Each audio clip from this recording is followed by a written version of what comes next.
그날따라 바람이 참 따뜻했어요. 창문을 여니까 바다 냄새가 났죠. 20해 넘게 살던 이 집에서 마지막으로 맡는 냄새였어요. 벽에 걸린 시계도, 주방 선반 위에 놓인 머그컵도 이젠 다 낯설게 느껴졌어요. 이제 정말 떠나는구나. 혼잣말을 하면서도 실감이 안 났어요. 남편이 세상을 떠난 지 5해가 넘었어요. 혼자 사는 것도 나쁘진 않았지만 아들이 전화를 걸어왔을 때 마음이 흔들렸죠. 엄마, 이젠 혼자 계시지 말고 우리랑 같이 살아요. 그 말이 그렇게 고맙게 들릴 수가 없었어요. 한평생 가족만 바라보고 살았으니 노년의 외로움보다 가족 품으로 돌아간다는 말이 저한텐 희망이었어요. 아들은 수도권 외곽의 신도시 아파트에 살았어요. 손자는 대학을 다니고 있었고 며느리는 사회복지사라 늘 바쁘대요. 그래서 제 존재가 좀 부담이 되진 않을까 걱정도 됐지만 아들은 계속 말했어요. 엄마, 이제 그런 거 생각 말아요. 우리랑 같이 사는 게 서로 좋아요. 그 말에 저는 망설임 없이 집을 내놨어요. 평생 모은 돈의 절반이 그 집이었는데 그걸 팔아서 아들 집 근처로 이사하기로 했죠. 짐을 싸는 동안 남편 사진을 바라보며 혼잣말했어요. 여보, 이제 나도 애들 곁으로 가요. 이젠 혼자 밥 먹는 일 없을 거야. 이삿날 이삿짐 트럭에 실린 낡은 장롱을 보는데 눈물이 핑 돌았어요. 그 안에는 결혼식 때 입었던 한복, 손자 돌잔치 때 찍은 사진이 고이 들어 있었거든요. 새 아파트는 정말 깨끗했어요. 엘리베이터도 있고 난방도 빵빵했죠. 무엇보다 가족이랑 함께 사는 집이었어요. 근데 처음 들어갔을 때부터 어딘가 공기가 차가웠어요. 어머니, 짐은 여기 다용도실 쪽으로 두세요. 며느리의 말투는 공손했지만 표정은 굳어 있었어요. 그때는 몰랐어요. 그게 거리두기의 시작이었다는 걸. 저는 애써 웃었어요. 그래, 새 집이니까 내가 적응해야지. 그러면서 식탁에 앉아 며느리가 차려준 저녁을 먹었죠. 반찬은 맛있었지만 밥이 왜 그리 목에 걸리던지요. 며느리는 계속 휴대폰을 보면서 말했어요. 어머니, 요즘은 건강검진 꼭 정기적으로 받으셔야 돼요. 노인성 질환 같은 건 초기에 잡아야 한대요. 그땐 그냥 걱정해주는 줄 알았어요. 하지만 며느리의 그 말이 곧 제 인생을 뒤흔드는 복선이 될 줄은 정말 꿈에도 몰랐어요. 그날 밤 방 안에 혼자 누워 있으니 아파트의 소음이 다 들렸어요. 윗집 발소리, 아이들 웃음소리, 그 속에서 저는 유독 작아지는 기분이 들었어요. 그래도 가족이랑 같이 사는 게 최고지. 그 말을 되뇌며 스스로 위로했어요. 며느리가 문을 열고 고개를 내밀었어요. 어머니 주무세요. 응, 이제 자려고. 내일 아침 일찍 나가야 해서요. 혹시 급한 일 있으면 문자 주세요. 그래, 알았어. 그 문이 닫히는 소리. 그게 참 오래 귀에 남았어요. 그리고 다음 날부터 그 집의 진짜 공기가 드러나기 시작했어요. 아침밥을 먹으려고 부엌에 갔는데 멸치볶음 냄새가 나더라고요. 그래서 내가 좀 도와줄까? 했더니 며느리가 싱긋 웃으며 말했어요. 어머니는 그냥 쉬세요. 이런 건 제가 할게요. 그 말 겉으론 다정했지만 어딘가 이상했어요. 쉬세요가 아니라 하지 마세요 같았달까요? 며칠 뒤 며느리가 집안일 전체를 맡았어요. 저는 어느새 TV만 보는 손님이 되어 있었어요. 엄마, 아파트 생활은 어때요? 아들이 물을 때마다 저는 웃으며 대답했어요. 좋아, 다 좋지 뭐. 하지만 마음 한구석이 점점 시려왔어요. 식탁에 앉아 있어도 내 자리가 아닌 느낌. 아침마다 들려오는 며느리의 구두 소리, 그게 유난히 차갑게 들렸어요. 그때까지만 해도 이게 단순한 적응기라고 생각했어요. 근데 그게 아니었어요. 그건 서서히 시작되는 밀어내기였어요. 조용하고 치밀하게 내 자리를 조금씩 없애가는 과정이었죠. 그리고 몇 달 뒤, 그녀는 제 삶 전체를 아픈 노인으로 규정짓기 시작했어요.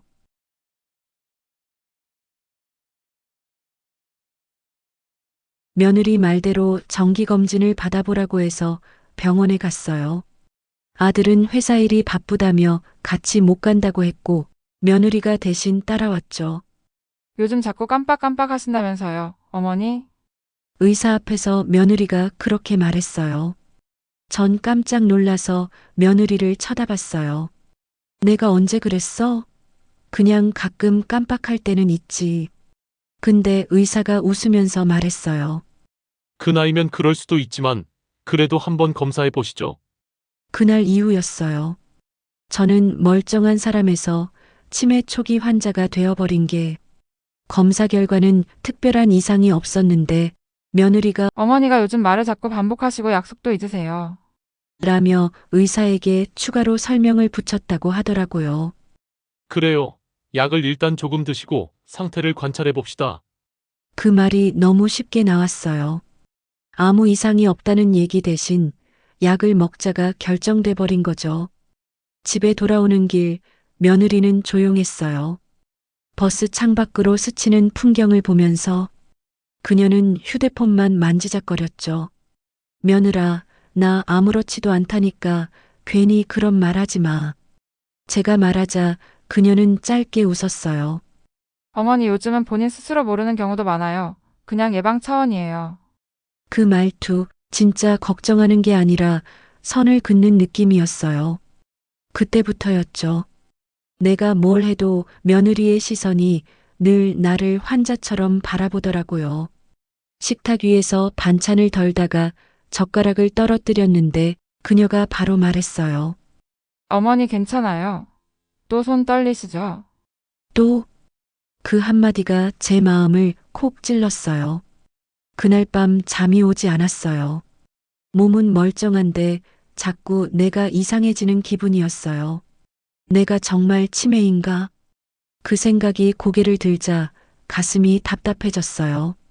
며칠 뒤 며느리가 냉장고 문에 무언가를 붙였어요. 오늘의 일정표라는 제목 아래 아침 8시 약 복용, 점심 12시 식사, 오후 3시 산책, 5시 TV 시청, 7시 저녁.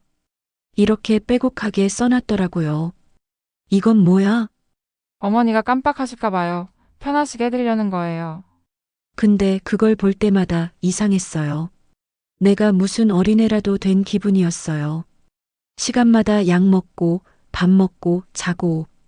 이게 뭐라고 이렇게 굴욕적일까 싶었죠. 손자가 친구를 데려온 날이었어요. 할머니 약 드셨어요? 그 말에 애 친구가 쳐다보며 웃더라고요. 아주 잠깐이었지만 제 심장은 덜컥 내려앉았어요. 이제 내가 애들 눈에도 그런 사람으로 보이는구나. 며느리는 밖에 나가서 이웃이랑 얘기하더니 나중에 들었어요. 요즘 어머니가 조금 상태가 안 좋으셔서요. 자꾸 잊어버리시고. 그 말이 퍼지자 동네 사람들이 절 볼 때마다 어색하게 인사했어요. 마트에서도 엘리베이터 안에서도 누가 나를 측은하게 보는 느낌이 들었어요. 그런데 제일 속상한 건 아들이었어요. 아들은 며느리 말만 믿었어요. 엄마, 약 잘 챙겨 먹어야 돼요. 그러다 낙상이라도 하시면 큰일 나요. 그 말에 저는 아무 말도 못했어요. 그날 저녁 며느리가 제 손에 약봉지를 쥐어줬어요. 이거 하루 3번이에요. 식후에 꼭 드세요. 그런데 저는 그 약을 입에 넣지 않았어요. 한참을 바라보다가 몰래 서랍 안에 넣었어요. 이상하다, 왜 이 약이 나한테 필요하지? 며칠 뒤 며느리가 그걸 알아챘어요. 어머니 약은 왜 안 드세요? 내가 멀쩡한데 왜 먹어야 하냐? 그녀는 눈을 가늘게 뜨며 말했어요. 의사 선생님이 드시라 했잖아요. 이런 건 어머니가 몰라도 돼요. 이런 건 내가 몰라도 된다? 그 말이 제 귓가에 맴돌았어요. 그날 밤 거울을 보는데 제 얼굴이 낯설었어요. 내가 정말 이렇게 늙었나? 피부는 푸석하고 머리카락도 성그렇지만 정신은 또렷했어요. 근데 그때부터 이상하게 아무리 또렷하게 말해도 사람들이 믿질 않았어요. 며느리는 제 말을 자주 끊었어요. 어머니 그건 어제 얘기했잖아요. 어머니 그건 착각이에요. 그 말들이 쌓이니까 정말 내가 헷갈리는 것 같았어요. 내가 진짜 어제 말했었나? 아니면 오늘인가? 혼자서 중얼거릴 때마다 가슴이 덜컥 내려앉았어요. 그때 알았어요. 사람을 미치게 만드는 건 맞지 않는 약이 아니라 믿어주는 사람이 사라지는 순간이란 걸. 그날 이후 저는 조용히 나를 지켜보기 시작했어요. 뭐가 진짜고 뭐가 조작인지 내 정신이 흐려지기 전에 반드시 밝혀야겠다고 마음먹었어요.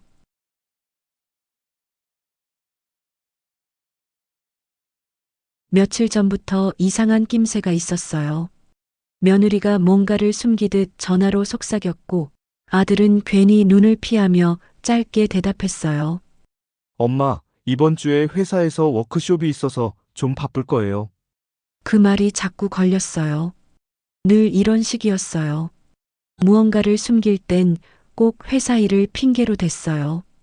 그날 오후였어요. 손자 유찬이가 부엌에 와서 아무렇지 않게 말했어요. 할머니, 우리 이번 주에 제주도 간대요. 제주도? 그 말에 나는 잠시 젓가락을 멈췄어요. 순간 머릿속이 하얘졌어요. 제주도? 언제 그런 이야기를 들은 적이 있던가. 며느리는 그때 마침 방에서 짐을 싸고 있었어요. 트렁크 위엔 여름옷, 수영복, 그리고 유찬이의 튜브까지 놓여 있었죠.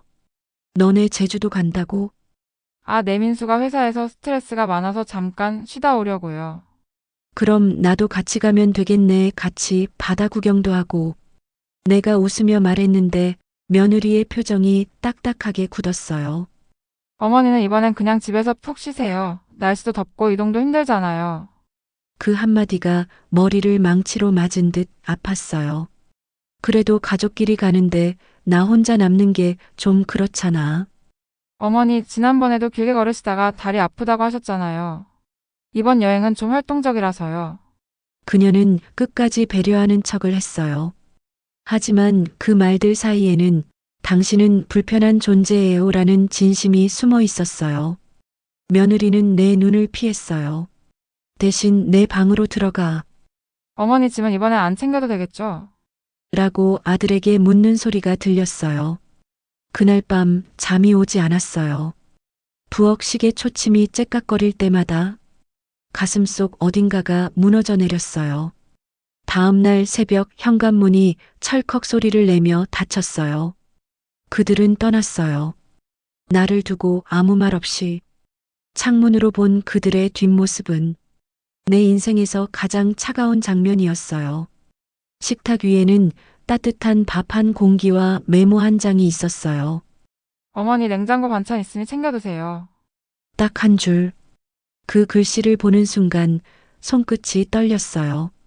가족이 나를 두고 떠난다는 게 이렇게 허무한 일이었는지. 그때 처음 알았어요. 며칠이 흘렀어요. 하루하루가 느리게 흘러가더라고요. 혼자 밥을 먹고, 혼자 TV를 켜고, 혼자 웃었어요. 웃는다고 생각했는데 눈물이 나더라고요.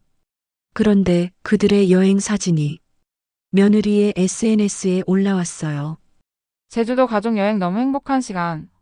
사진 속에는 아들, 며느리, 손자가 환하게 웃고 있었어요. 그리고 그 뒤편 바닷가 카페의 의자 하나가 비어 있었어요. 그 자리가 내 자리 같았어요. 내가 앉았어야 할 자리.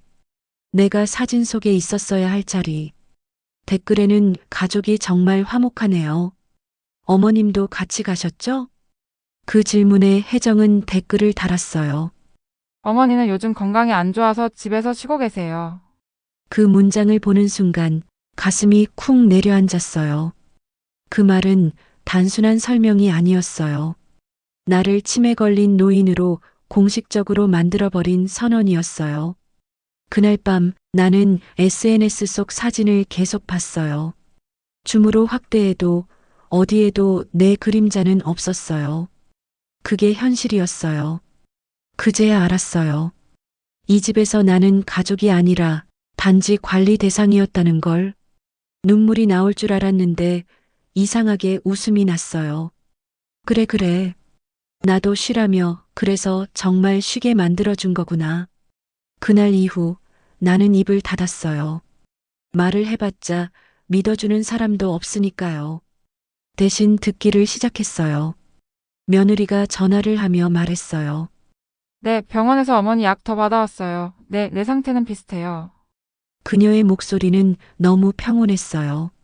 내 인생을 망가뜨리고 있는 그 목소리가. 그 순간 내 안에 무언가가 딱 하고 끊어졌어요. 그래, 그래. 혜정아, 이제부터는 나도 내가 하는 걸 똑같이 해볼게. 그날부터였어요. 나는 하루하루 아주 천천히 나를 지워가던 그들을 향한 복수를 준비하기 시작했어요.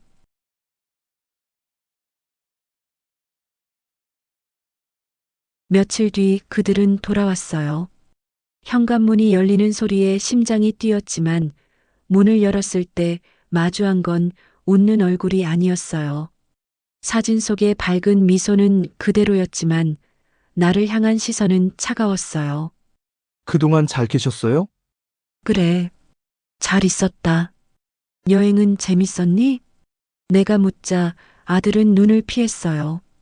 며느리는 아주 자연스럽게 웃으며 접시를 놓았고 손자는 달려와 할머니 뽀뽀를 하며 할머니 보고 싶었어. 라고 외쳤어요. 그 순간 내 가슴이 일렁였지만 그 반가움은 오래가지 않았어요. 식탁에 앉았는데 밥상 분위기가 묘하게 어색했어요.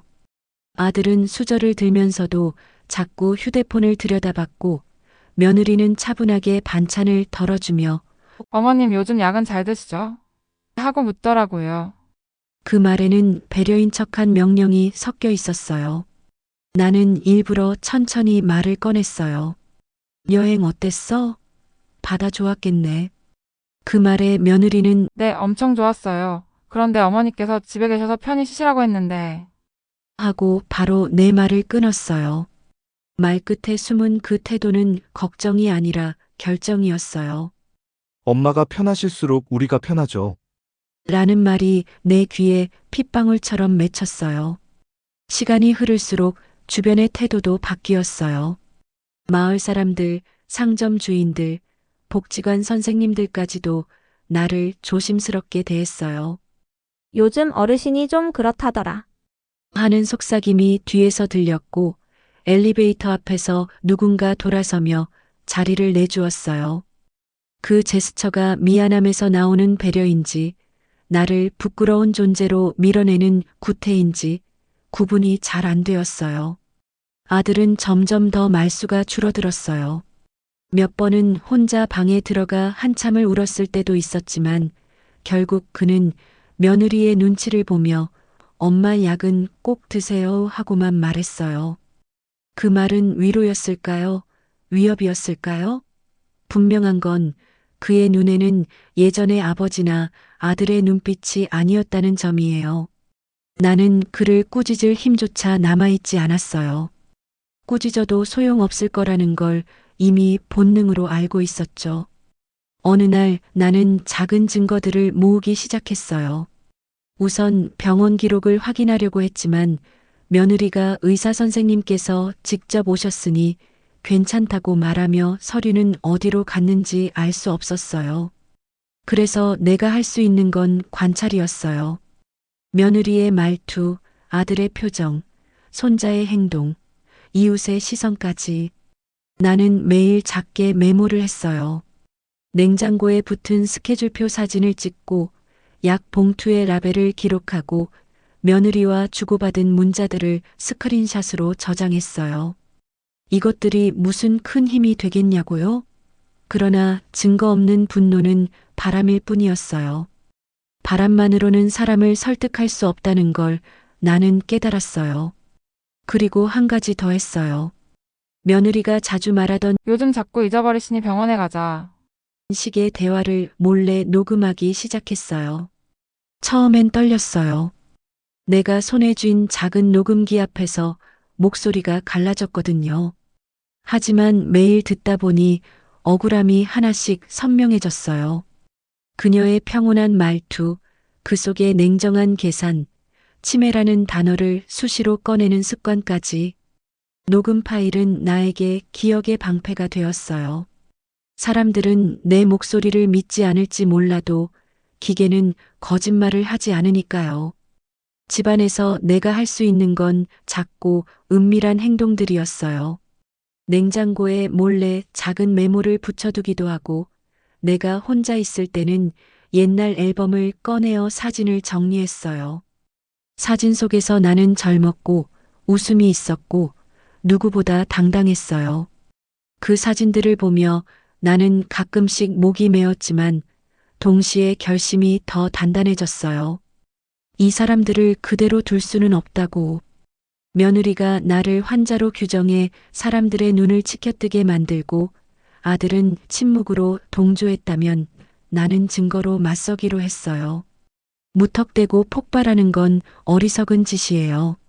나는 극적 복수를 꿈꾸는 배우가 아니라 현실의 한 여성이에요. 현실에서 통하는 것은 논리와 증거였어요. 그래서 나는 천천히 그러나 확실하게 계획을 세웠어요. 아무도 눈치채지 못하도록 아주 조용히. 그 과정에서 나는 옛 친구 하나를 떠올렸어요. 예전 이웃에 살던 미경 씨였어요. 그녀는 소송 경험도 있고 법률 상담을 해본 적이 있다고 들었어요. 나는 조심스럽게 전화했어요. 미경아, 나 좀 도와줄 수 있어? 그녀의 목소리는 놀랐지만 곧 단호해졌어요. 당연하지. 무슨 일이야? 나는 지금까지의 일을 차분히 얘기했어요. 녹음 파일, 사진, 약 봉투, 스케줄표 사진들까지 정리해서 미경 씨에게 보냈어요. 그녀는 우선 정리 잘했다. 다음 단계는 법적 조언과 증거 보존이다 하고 대답했어요. 그 말을 듣는 순간 가슴 속에서 오래 잠자던 분노가 깨어났어요. 나는 더 이상 단순한 피해자가 아니었어요. 준비된 사람, 증거를 가진 사람, 그리고 행동할 이유가 명확한 사람이 되었어요. 복수는 먼 미래의 일이 아니었어요. 그것은 이미 계획되고 있었고 단지 실행만 남아 있었어요. 그날 밤 나는 거울을 보며 입모양으로 중얼거렸어요. 이제 그만 참자. 이제 내 인생은 내가 지킬 거야. 거울 속에 나는 여전히 늙고 주름졌지만 눈빛은 달라졌어요. 슬픔은 남아있지만 그 위에 굳건한 결의가 자리를 잡았어요. 이제 천천히, 조용히, 그리고 치밀하게 움직일 차례였어요.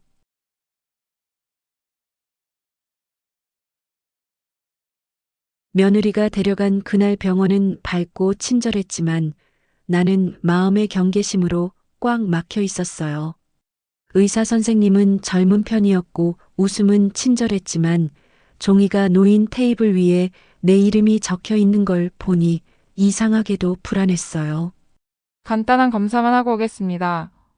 며느리가 말하자 나는 고개를 끄덕였지만 속마음은 얼어붙었어요. 검사는 의외로 순조로웠어요. 체열, 간단한 인지기능 테스트, 혈압 측정, 모두 특별한 이상 없음 쪽으로 나왔어요. 나는 안도의 숨을 쉬었고 의사도 대체로 괜찮으세요 하고 말했어요. 그 말에 나는 조금 기뻤어요. 그런데 며느리가 갑자기 의자에서 몸을 숙이며 작은 목소리로 다시 설명을 붙였어요. 의사 선생님, 요즘 어머니가 자꾸 같은 얘기를 반복하시고 가끔 약속을 잊어버립니다. 혼자 외출하면 길을 잃을까 걱정돼요. 그 말투에는 걱정이 아니었어요. 주장이었고 의사를 설득하는 담담한 계산이었어요. 의사는 내 검사 결과지를 다시 살피고 표정을 약간 굳혔어요. 검사상 큰 이상은 없지만 초기 증상으로 보일 수도 있습니다. 일단 약을 조금 드시면서 경과를 지켜보죠. 그 말이 너무 가벼웠어요. 일단이라는 단어가 내 삶을 통째로 바꿔버렸어요. 약 봉투가 손에 쥐어졌고 며느리는 이제부터는 시간표대로 약을 챙겨들게요. 하고 미소를 지었어요. 나는 그 미소가 무서웠어요. 마치 나를 포장해 선물 상자에 넣어두려는 표정 같았거든요. 집으로 돌아오는 길, 버스 창문으로 비친 내 얼굴이 달라 보였어요. 누군가의 시선이 자꾸 나를 잡아당기는 기분이었어요. 며느리는 집에 도착하자마자 냉장고 옆에 커다란 일정표를 붙였어요. 약 시간은 꼭 지켜야 해요. 외출 시에는 저에게 미리 말해주세요. 나는 일부러 태어냈지만 속으로는 모멸감이 쌓여만 갔어요. 누군가 내 하루를 일정표로 관리한다는 것 자체가 수치였어요. 며느리는 이틀도 채 지나지 않아 이웃들에게 어머니가 요즘 상태가 안 좋아서. 말을 퍼뜨렸어요. 그 말들은 마을의 작은 소문망을 타고 번져나갔고 어느새 나는 걱정스러운 노년의 여성이 되었어요. 손자가 친구를 데려올 때마다 그 아이의 눈빛이 예전과 달라졌어요. 할머니 약 드셨어요? 그 한마디에 나는 무너졌어요. 그때부터 나는 다시 한번 스스로를 다잡았어요. 의사가 권한 약, 며느리가 만든 일정, 주변의 신문 같은 시선 이 모두가 나를 가두는 울타리가 되어가고 있었어요. 나는 약을 몰래 서랍에 숨겼지만 며느리는 곧 그것을 알아챘어요. 그녀는 내 손을 잡고 조용히 말했어요. 어머니 약은 꼭 드셔야 해요. 우리 걱정되니까요. 그 말의 속내를 그녀는 알아차리지 못했겠지만 나에겐 그것이 압박이었어요. 약이 내 생명을 지키는 것이 아니라 내 자유를 포장하는 종이처럼 느껴졌어요. 결국 나는 결심했어요. 이 상황을 그냥 두고 볼 수 없다고요. 의사 앞에서의 며느리의 말이 결정적이었던 만큼 나는 다시 의학적 증거를 확보할 필요가 있었어요. 그리고 이미 나는 증거를 모으기 시작했어요. 녹음 파일, 냉장고 일정표 사진, 약 봉투 라벨, 며느리의 말이 담긴 문자들.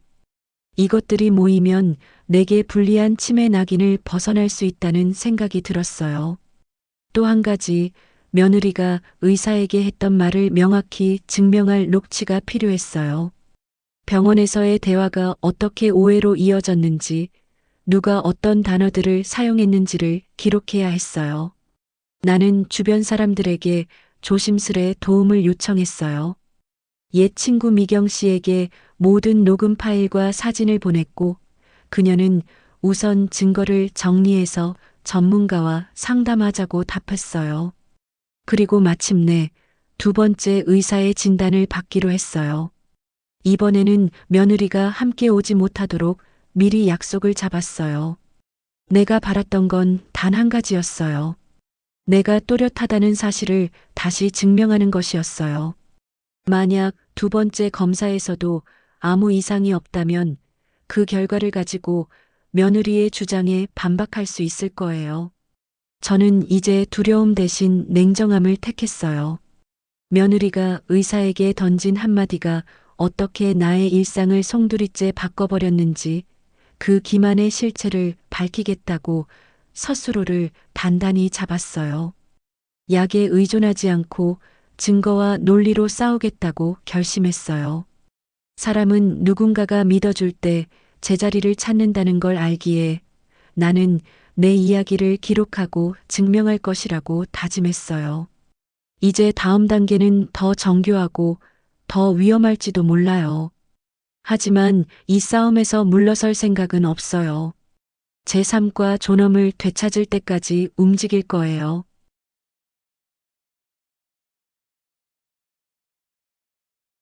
나는 증거를 모으고 함정을 설치하고 다시 의사 앞에 섰어요. 이제부터는 물러설 수 없었어요. 두 번째 병원 예약을 잡을 때는 손이 떨렸어요. 첫 병원에서의 약 처방이 내 삶을 바꿔버렸기 때문에 이번에는 누구도 끼어들 수 없도록 혼자 가겠다고 했어요. 아들에게는 잠깐 외출이라고만 말해두었고 며느리에게는 아무 얘기도 하지 않았어요.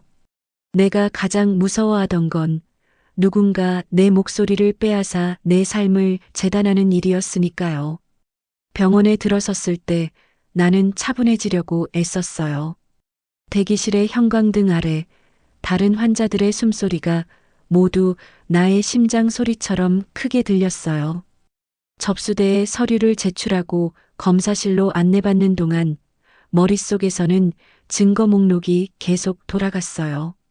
녹음기, 일정표 사진, 약 봉투, 그리고 첫 병원에서의 처방 전 사진까지. 이 모든 게 모이면 며느리의 말 한마디로 내 인생이 바뀐 일을 설명할 수 있으리라 생각했어요. 검사는 더 꼼꼼했어요. 신경인지 검사, 간단한 기억력 테스트, 혈액 검사까지 하나하나 짚고 넘어갔죠. 이번 의사 선생님은 연세가 있는 여성분이었고 말을 천천히 오래 들어주셨어요. 나는 병원 대기실에서 있었던 일, 며느리가 의사에게 했던 말, 그리고 이후로 동네에 퍼진 소문까지 조리 있게 정리해서 이야기했어요. 말하는 동안에도 감정이 올라오지 않게 최대한 침착하려고 노력했어요. 울음이 터져 나오면 증거가 휘발될까 두려웠거든요. 검사 결과는 명확했어요. 검사상 인지 기능에 유의미한 저하는 보이지 않습니다. 현재는 정상 범위입니다.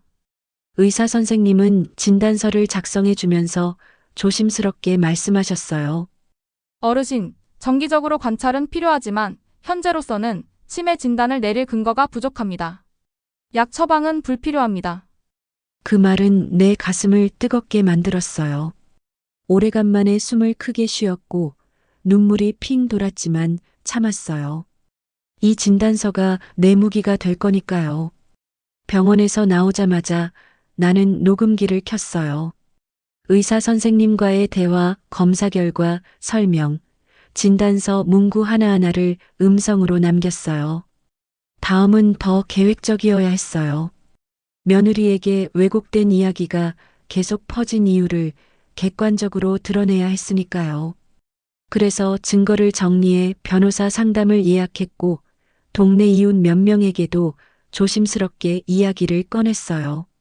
그중 한 명, 옆집의 은희 씨는 오래전부터 내 진심을 알아주던 사람이었어요. 은희 씨는 증거를 모아 공개해야 한다면서 나에게 힘을 실어줬어요. 그 말 한마디에 마음이 조금 더 단단해졌어요. 하지만 집으로 돌아오는 길, 며느리가 현관 앞에 서 있는 걸 보았을 때 가슴이 다시 내려앉았어요. 그녀의 얼굴엔 아무 일도 없다는 듯한 표정이었지만 눈빛은 날카로웠어요. 내가 병원에 다녀온 사실을 들켜서는 안 된다는 불안이 올라왔어요. 며느리는 내게 다정한 척하며 병원 어떠셨어요? 라고 물었지만 그 말은 독에 가까웠어요. 나는 냉정하게 아무 이상 없대요라고만 답했어요. 그녀의 미소가 순간 꽁꽁 얼어붙는 걸 보며 내 계획이 시작되었음을 느꼈어요. 며느리는 즉시 동네에 다시 소문을 퍼뜨리기 시작했어요. 이번엔 정말로 검사해봤더니 약 처방받았대요라는 식으로 말이 돌아다녔고 일부러 약봉투 사진을 들이밀며 보니까 복용 중이시더라. 말을 덧붙였어요. 하지만 나는 이미 모든 것을 대비해 놓았어요. 두 번째 진단서, 녹음 파일, 그리고 첫 병원에서의 모호한 권유를 반박할 수 있는 자료가 손에 있었으니까요. 며느리는 더 교묘해졌어요.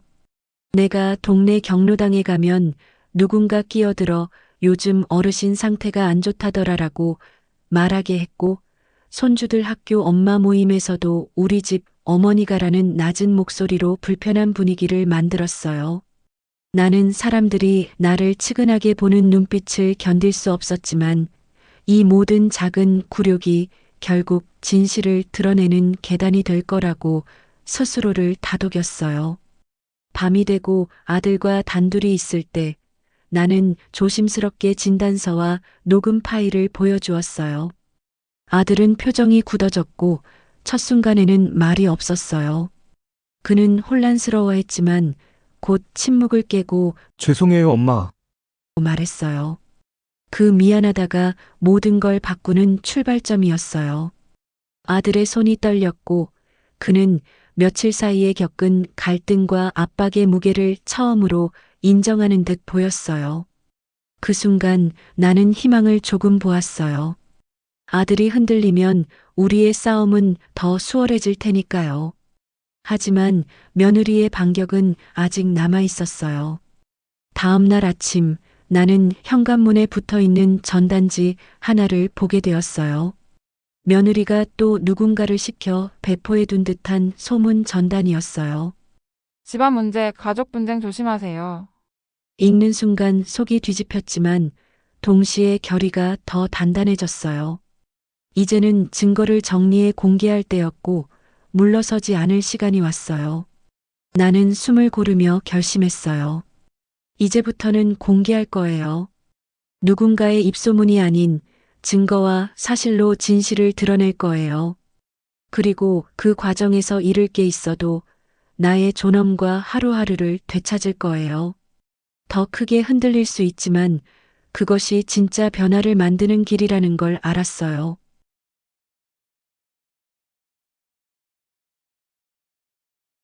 폭풍의 중심에서 모든 게 드러난 날이었어요. 그날 아침은 이상하리만큼 고요했어요. 바람도 먹고 새소리조차 들리지 않더라고요.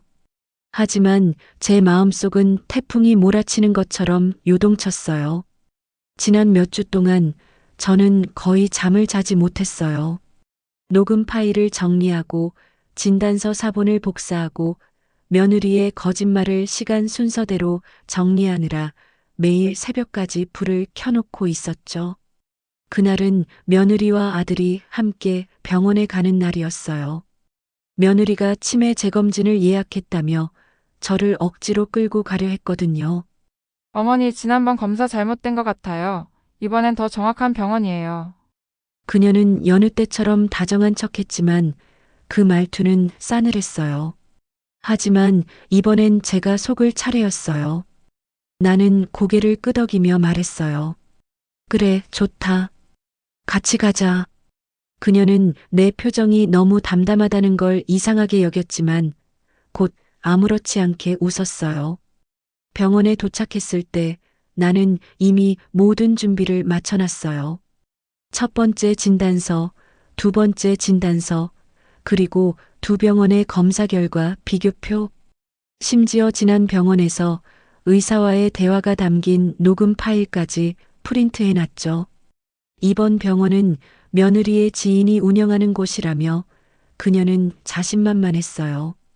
하지만 저는 진료실 문이 열리기 전 조용히 내 핸드백 안에 녹음기를 켰어요. 의사는 며느리와 익숙한 눈인사를 나누더니 제게 이렇게 말했어요. 어르신, 요즘 어떠세요? 아드님 말씀으론 많이 잊어버리신다던데요. 그 한마디에 피가 거꾸로 솟는 기분이었어요. 아들이 곁에 있었지만 아무 말도 안 했어요. 며느리가 앞서 말을 한 게 분명했죠. 나는 천천히 가방을 열어 한 장의 서류를 꺼냈어요. 이건 다른 병원에서 받은 진단서예요. 정상이라는데요. 의사가 당황한 표정을 지었어요. 며느리는 바로 끼어들었죠. 그 병원은 장비가 낡았어요. 정확하지 않대요. 나는 두 번째 서류를 꺼냈어요.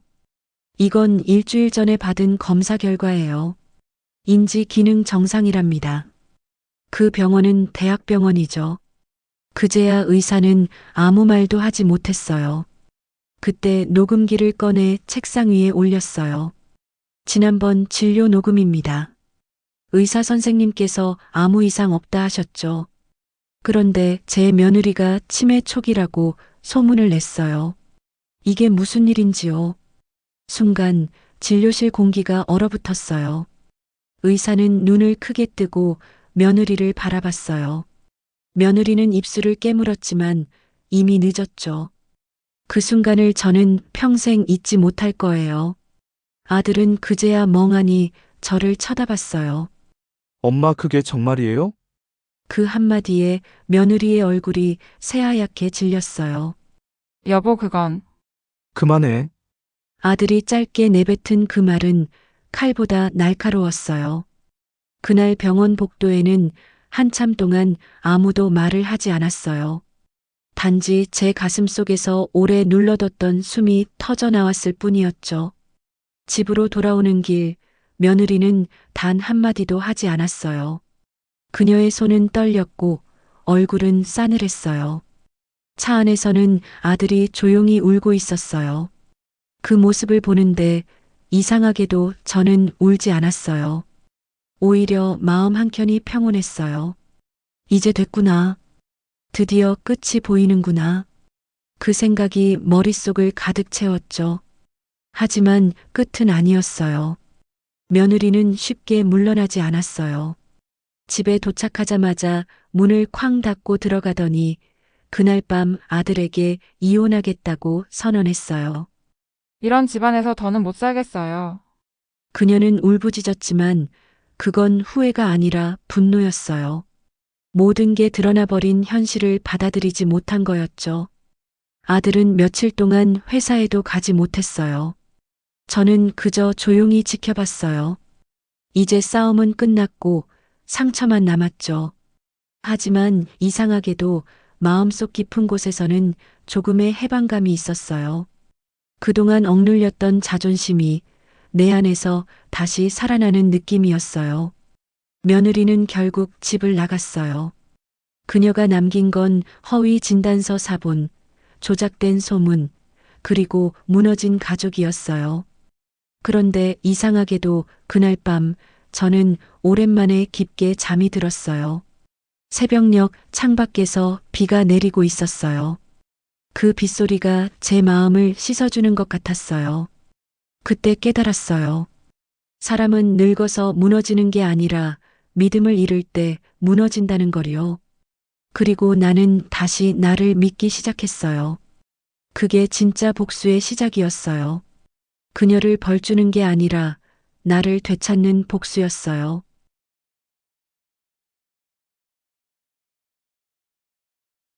그날 이후로 저는 숨을 고르듯 조용히 준비했어요.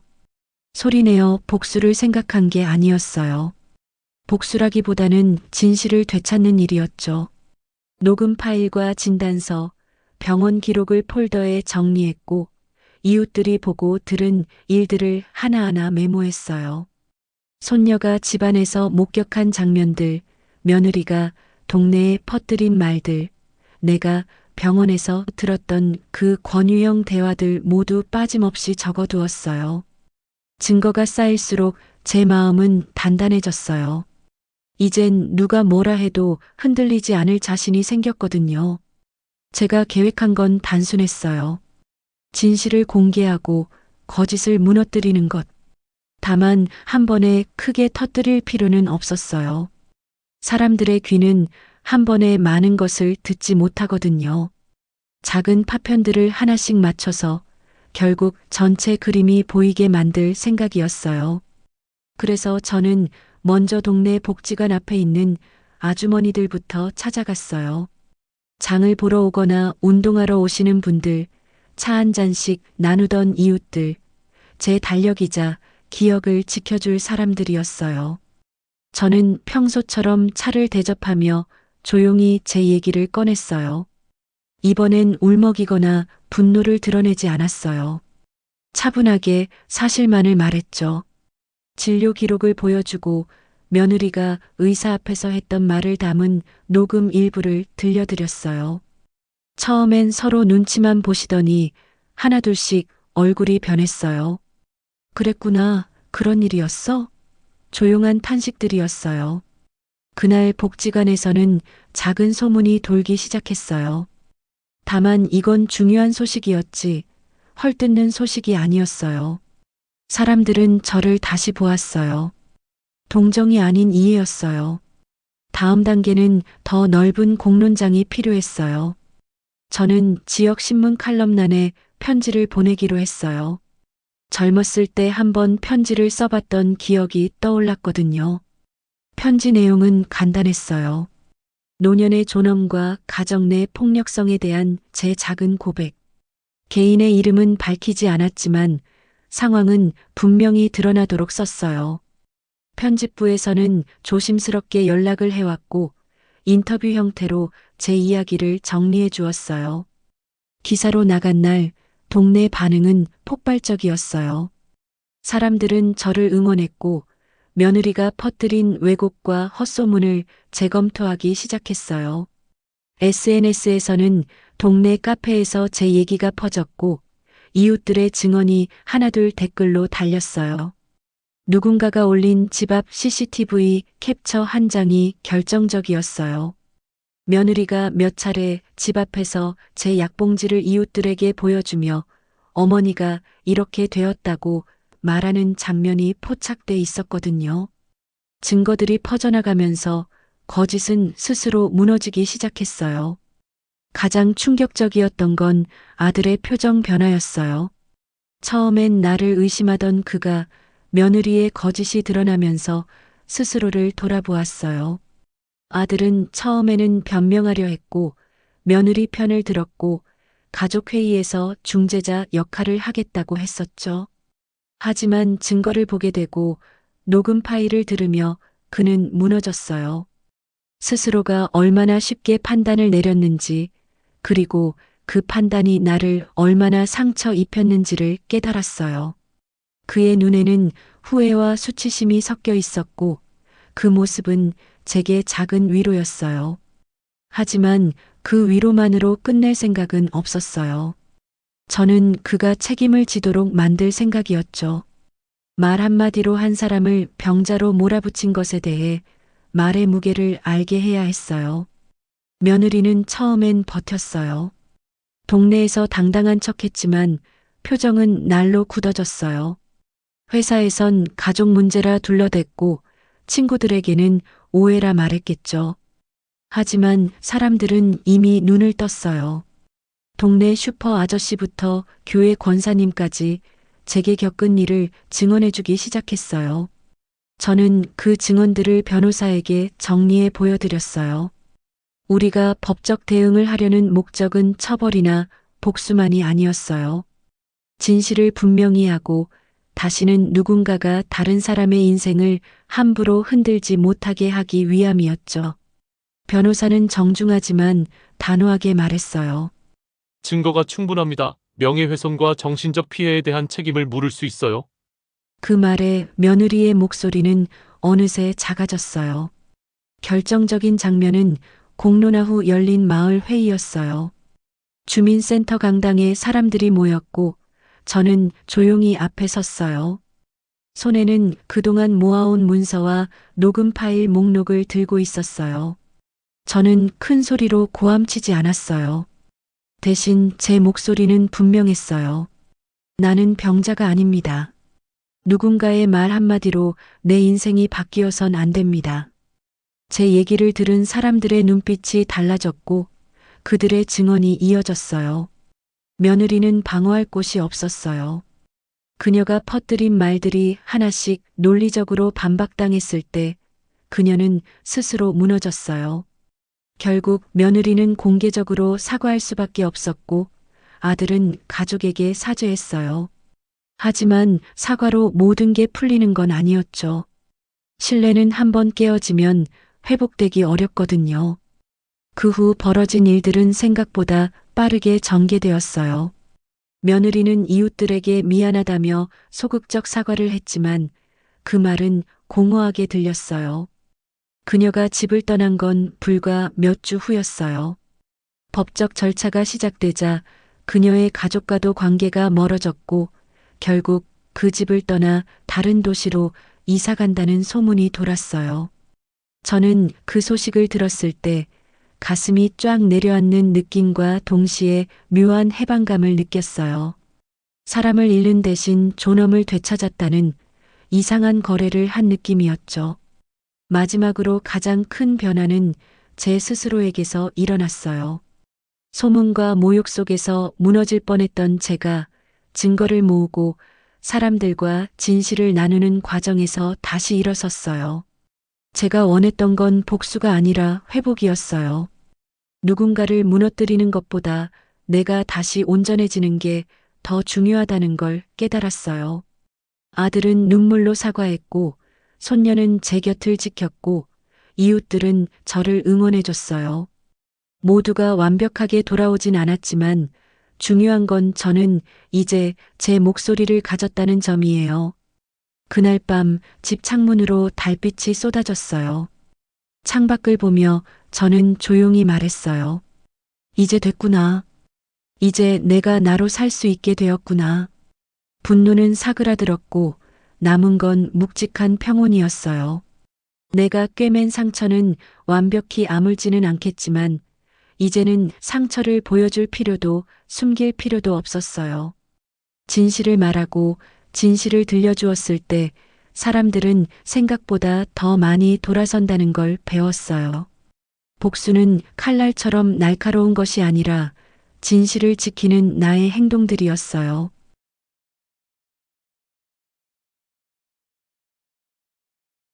그날 저는 천천히 원고 봉투를 꺼냈어요. 손이 떨리지는 않았어요.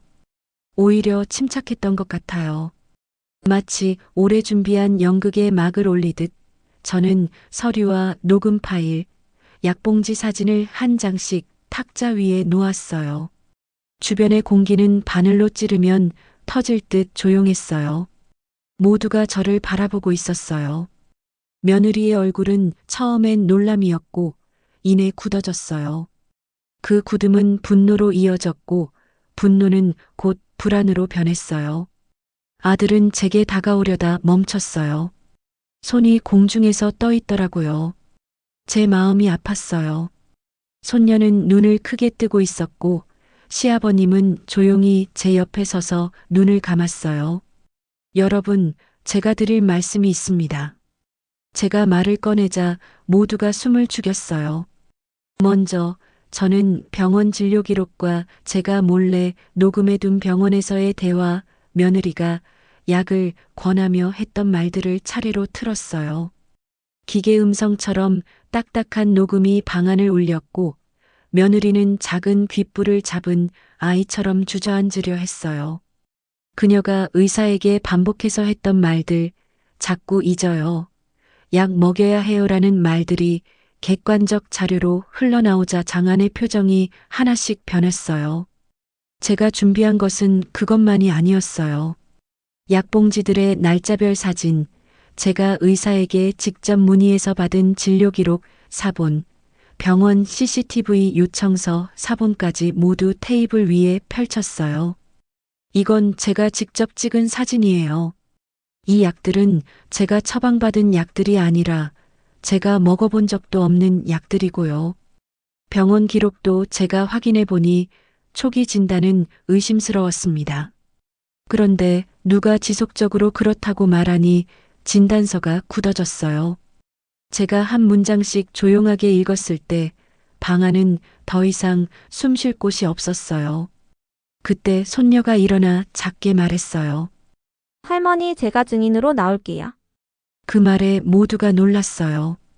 손녀는 떨리는 목소리로 지난 1년간 목격한 사실들을 담담하게 얘기했어요.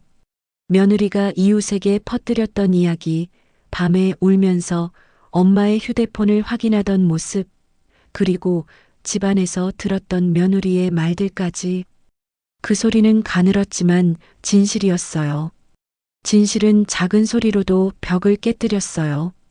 며느리는 더 이상 눈치 볼 곳도 숨을 곳도 없다는 표정으로 저를 향해 외쳤어요. 그러면 어머니 왜 저한테 그런 거예요? 저는 그냥 걱정했을 뿐이에요. 그 말이 얼마나 얕은 위선인지는 모두가 알았어요. 걱정이라는 단어로 포장된 것은 권력과 탐욕이었어요. 집의 명의를 바꾸려 했고 그 계획을 위해 사람 하나를 무너뜨렸던 거였죠. 아들이 일어섰어요. 제게 다가오기보다는 며느리 쪽으로 고개를 돌렸어요. 엄마 정말 그랬어? 그의 목소리가 떨렸어요. 저는 그 떨림을 오래전에 알았어요. 그는 늘 갈등을 피하던 사람이었어요. 하지만 오늘은 달랐어요. 그의 눈빛이 흔들렸고 결국 그는 고개를 숙였어요. 엄마, 미안해요. 내가 먼저 보지 못했어요. 그 한마디에 제 가슴이 찢어질 듯 아팠어요. 이해는 했지만 상처는 이미 깊었어요. 그동안 눈물로 쌓아온 그의 서류 뭉치, 그가 밤마다 써온 일기, 병원 진료 기록을 정리한 이유가 바로 거기 있었죠. 며느리는 울음을 터뜨리며 변명을 이어갔지만 그 울음 속에서 본 것은 이미 공허한 탄식뿐이었어요. 변명의 근거가 되는 증거들이 이미 테이블 위에 놓여 있었죠.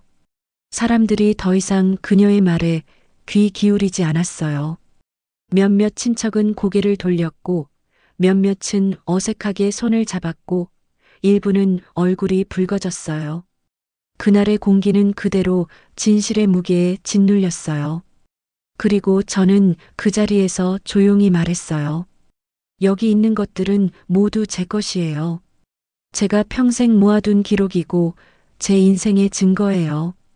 집도 통장도 제 권리도 내가 지킬 거예요. 누군가 제 인생을 가벼이 여긴다면 저는 말하겠습니다. 나의 이름은 여기 적혀 있소. 그 말이 끝나자 아들은 떨리는 손으로 며느리에게 다가갔어요. 이미 그녀의 계획은 실패했어요. 남은 것은 회복 불가능한 신뢰의 파괴뿐이었죠. 그날 이후의 파장은 컸어요. 며느리는 동네에서 소문으로 떠돌며 신뢰를 잃었고 친척들 사이의 균열은 회복 불가능할 정도로 벌어졌어요. 하지만 저는 의외로 홀가분했어요. 무겁게 가라앉아 있던 한 덩어리의 짐을 던져버린 기분이었어요. 사람들이 제게 다가와 미안하다고 이제는 정당한 대우를 받으라며 손을 내밀었어요. 그 손들 중에는 예전에는 볼 수 없던 이웃들의 따뜻한 손도 있었어요. 그것이 제겐 새로 얻은 가족처럼 느껴졌어요. 며느리는 떠났어요. 곧 집 밖으로 나가 다른 곳으로 이사 간다는 소문이 돌았어요. 그녀가 잃은 것은 단지 명예만이 아니었어요. 그녀의 행위가 드러나면서 도의적 책임과 사회적 배척을 한꺼번에 받았죠. 저는 그 모습을 보며 복수라기보다는 정의가 실현된 느낌을 받았어요. 정의는 아무리 늦어도 결국 소리를 내는 법이었어요. 하지만 저는 알았어요. 승리는 달콤했지만 상처는 남는다는 것을. 아들과 저는 천천히 서툴게 다시 관계를 재건해 갔어요. 그의 미안함을 받는 것도 쉽지 않았고 제가 용서하는 것도 쉽지 않았어요. 그러나 시간은 약이었어요. 우리는 작은 것부터 다시 쌓아나갔어요. 함께 국을 끓이고 손녀와 함께 꽃을 심고 가끔은 함께 텔레비전을 보며 아무 말 없이 시간을 보내기도 했죠. 며느리의 배신 이후 마을 사람들은 저를 다른 시선으로 보기 시작했어요. 측은함 대신 존경을 보냈고 저는 그 존중을 억지로 받지 않았어요. 대신 조용히 제 삶을 돌보기로 했어요. 이제 저는 더 이상 누군가의 보살핌 대상이 아니라 제 스스로 선택하는 주체였어요. 마지막으로 저는 한 장을 더 꺼냈어요. 시아버님이 남긴 작은 상자였어요. 그 안에는 오래된 반지와 함께 편지가 들어 있었죠. 너는 내 집의 주인이다. 내 뜻은 이 편지로 전한다. 읽는 동안 가슴이 뜨거웠어요. 저는 주저앉아 눈물을 흘렸지만 그 눈물은 슬픔뿐만 아니라 해방의 눈물이었어요. 그날 밤 창밖으로 달빛이 흘렀어요. 바람이 창을 스칠 때마다 제 마음도 조금씩 가벼워졌어요. 오래된 상처는 쉽게 사라지지 않지만 진실을 알리는 용기 하나가 사람의 삶을 다시 세우는 법을 배웠어요. 저는 이제 더는 두렵지 않았어요. 누군가 내 이름을 지우려 해도 내 삶의 기록은 내 손에 있으니까요.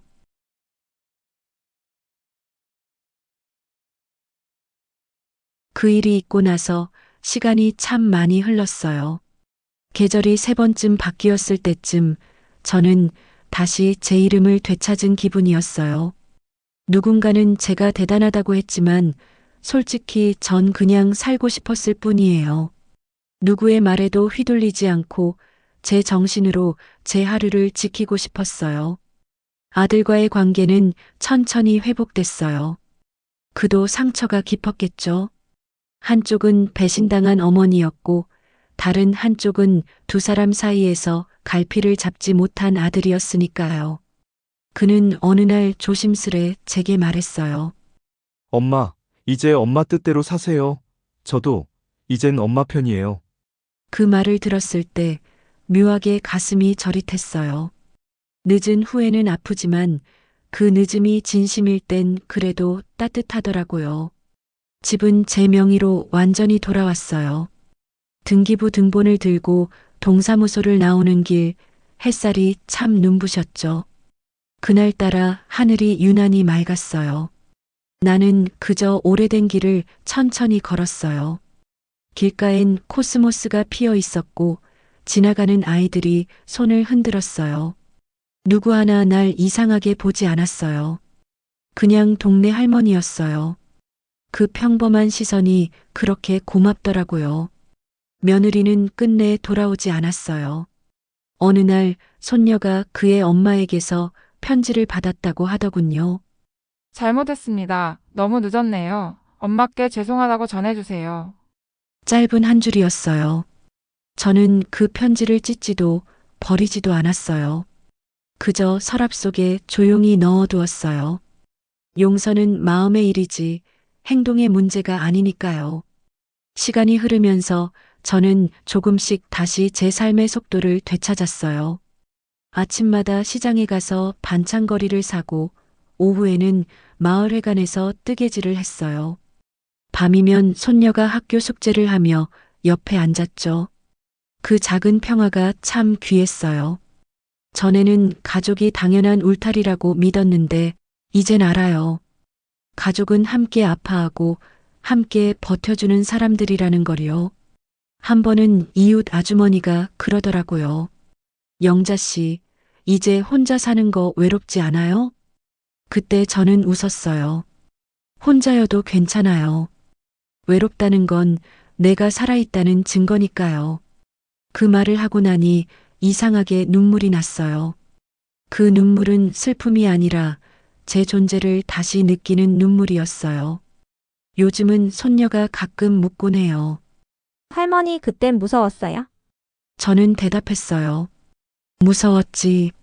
근데 더 무서운 건 나를 잃는 거였어. 그 아이가 제 손을 꼭 잡아줬어요. 그 따뜻한 손의 온도에 저는 다시 사람으로 돌아온 기분이었어요. 며칠 전에는 집 근처 공원 벤치에 앉아 있었어요. 노을이 참 예뻤어요. 붉게 물든 하늘 아래로 아이들이 뛰어다니고 누군가 강아지를 산책시키는 모습이 보였어요. 세상은 여전히 시끄럽고 복잡하지만 제 마음은 이상하리만큼 고요했어요. 그 고요 속에서 문득 이런 생각이 들었어요. 복수는 끝났지만 인생은 계속된다. 제가 이 이야기를 남기는 이유는 하나예요. 혹시 저처럼 누군가의 말에 스스로를 잃어가고 있다면 꼭 기억하세요. 당신은 멀쩡합니다. 당신이 느끼는 혼란은 당신이 살아있다는 증거예요. 그걸 알게 된 날부터 저는 두려움 대신 나를 믿기로 했어요. 지금도 가끔 약봉지를 꺼내요. 이젠 그 안엔 아무 약도 없어요. 그냥 제 이름이 적힌 라벨만 남았죠. 그걸 보면 마음이 다 잡혀요. 이건 약이 아니라 제 인생의 처방전이니까요.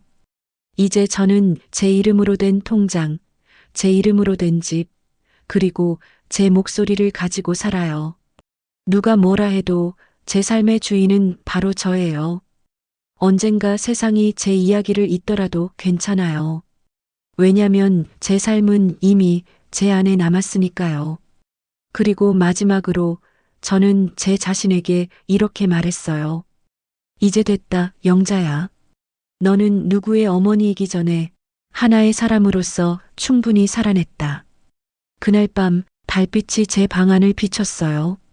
창가에 앉아 조용히 차를 마시며 저는 속삭였어요. 이제 진짜 가족은 나 자신이야.